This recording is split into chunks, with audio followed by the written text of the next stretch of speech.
आज हम लोग करेंगे एग्जाम्पल 8.6 जिसमें कहा गया है block of mass m attach to a spring of spring constant k oscillate on a smooth horizontal table.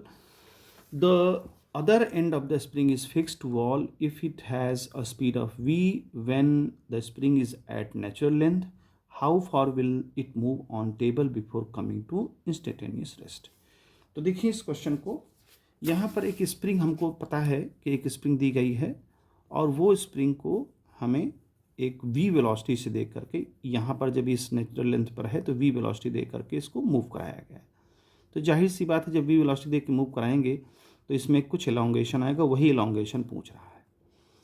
क्योंकि स्प्रिंग जो फोर्सेस होते हैं वो कंजर्वेटिव फोर्सेस होते हैं और कंजर्वेटिव फोर्सेस होने का नियम है कि जो मैकेनिकल एनर्जी होगी वो कांस्टेंट होगी, यानी इनिशियल और फाइनल. तो इनिशियल काइनेटिक एनर्जी हम देख लें प्लस इनिशियल पोटेंशियल एनर्जी देख लें, initial final energy final energy kinetic energy और फाइनल पोटेंशियल एनर्जी.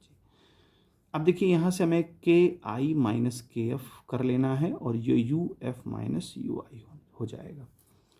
तो देखिए जब एलोंगेट होकर के यहाँ आएगी तो इसके अंदर कुछ एनर्जी भर जाएगी. वो एनर्जी क्या होगी, यानी चेंज इन एनर्जी अगर हम देखें तो वो चेंज इन एनर्जी होगी हाफ के एक्स स्क्वायर. यही पोटेंशियल एनर्जी में चेंज होगा और यही पोटेंशियल एनर्जी होगी. अब स्टार्टिंग में उसकी स्पीड थी v, तो हम इसको ले लें half m v square minus k f. Finally जब यहाँ पहुँचेगी तो वहाँ वेलोसिटी ज़ीरो हो चुकी होगी जिसकी वैल्यू ज़ीरो हो जाएगी. ये यू एफ माइनस यू आई मैंने निकाल दिया है हाफ के एक्स स्क्वायर. अब देखें अगर इसको हम सॉल्व करें तो half m v square is equal to half k x square. यहाँ से क्या होगा, यहाँ से हाफ कैंसल आउट हो जाएगा और चूंकि x निकालना है तो x square is equal to m b square by k. अब x की वैल्यू फाइंड करनी है तो इसका स्क्वायर रूट लेना पड़ेगा. m अब बाई के अंडर रूट में आ जाएगा और ये v इसके मल्टीप्लाई हो जाएगा. इसको हम ऐसे भी लिख सकते हैं x is equal to v under root m by k. ये एलोंगेशन आएगा जब ये यहाँ पहुँचेगा, क्योंकि जब ये यहाँ पहुँचेगा तो इसकी फाइनल वेलोसिटी ज़ीरो हो चुकी होगी.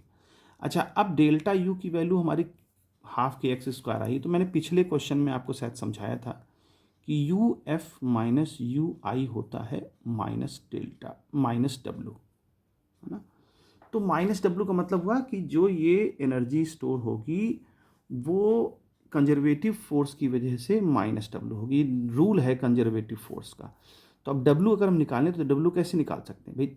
W इज इक्वल टू क्या होगा, वर्क फोर्स कितना लग रहा है इस पर, के एक्स.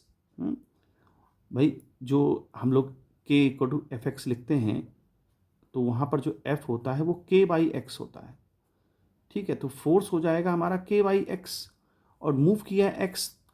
तो वहाँ पर जब हम डिस्प्लेसमेंट देखेंगे तो वो डिस्प्लेसमेंट हमारा एनर्जी के फॉर्म में स्टोर हो जाएगा और वो स्टोर होकर के कितना आ जाएगा माइनस. क्योंकि फोर्स आप डिस्प्लेसमेंट इधर हो रहा है, फोर्स इधर लग रहा है, तो उनके बीच में cos 180 डिग्री का एंगल बनेगा. तो ये फाइनली जो है हाफ के एक्स स्क्वायर आ जाएगा, क्योंकि जब हम इसको इंटीग्रेट करेंगे 0 टू x तो वहाँ से हमको half k x square value मिल जाएगी.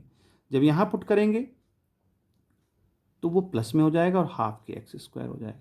यही वैल्यू हमने उठा करके यहाँ रखी है पॉजिटिव. तो इस तरह से इस क्वेश्चन को करेंगे.